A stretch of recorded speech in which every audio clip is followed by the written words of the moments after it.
Meanwhile, north of what would become the United States of America, there were other courageous heroes of the faith, and a number of them were French. Let's drive back in time and explore the Christian history of Canada.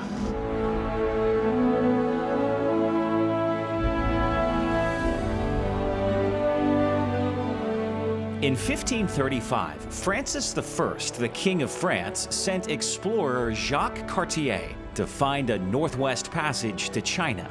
Cartier only got as far as the impassable rapids on the St. Lawrence River, which he named La Chine because he thought China was just on the other side.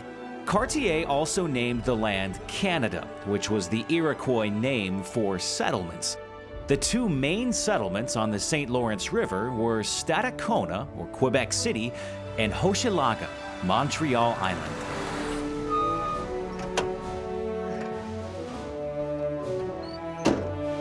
"70 years later, during the reign of King Henry IV, France began seriously colonizing Canada. King Henry sent Samuel de Champlain to lead the effort. Champlain was a French explorer, diplomat, and historian who came to be known as the father of New France. Between 1605 and his death 30 years later, he crossed the Atlantic at least 25 times. He explored the Canadian wilderness, founded Quebec City, made the first accurate maps of the North American coastline, and served as the unofficial governor of the vast territories of New France. He was also passionate about sharing the gospel in these new territories.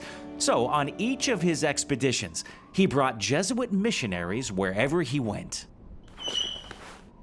One of these Jesuits was Jean de Brébeuf, a missionary to the Huron Indians for 15 years.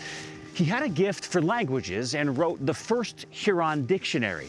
He also translated Christian sermons, prayers, and hymns. Despite the constant dangers, he poured his life into pastoring a small church for the Huron people. In 1649, war broke out between the fierce Iroquois and the much weaker Huron. Brébeuf determined to stay with his church to the bitter end. The end was bitter indeed, as Brébeuf suffered terrible torture and death. But witnesses say he never cried out in pain. Instead, he proclaimed the gospel and sang hymns through it all. In 1940, nearly 300 years later, Brébeuf was proclaimed the patron saint of Canada for his courage and dedication to the cause of Christ. Over 2,000 years ago, the man known as Jesus of Nazareth was born in the small town of Bethlehem in the land of Judea. His extraordinary life, brutal execution, and miraculous resurrection from the dead attest to the truth of his claim to be the only Son of God. This is the story of how Jesus, through the lives of his faithful followers, has become known around the world, impacting all of human history from the first century until today. This is Drive Through History, Ends of the Earth.